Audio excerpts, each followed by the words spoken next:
Hey you, and welcome to this video where I will show you how to add highlights on Instagram without posting on story.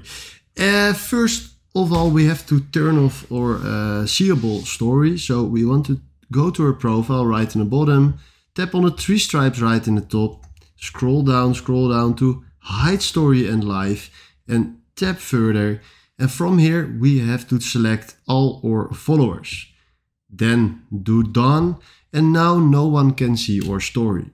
Then tap on the plus icon mid in the bottom, tap on story, tap on the picture left in the bottom, tap on the picture that you want to place on in your highlights. Then tap on the three dots in the bottom right and then do share in your story. And then you will get the option also share to, and then do add highlights. Give your highlights a name, then do add, then do done. And from here, if I tap on our profile, you will see that we have a highlight just right here, video. Alright guys or ladies, this is how it works. If you find this helpful, please smash a like and thanks for watching.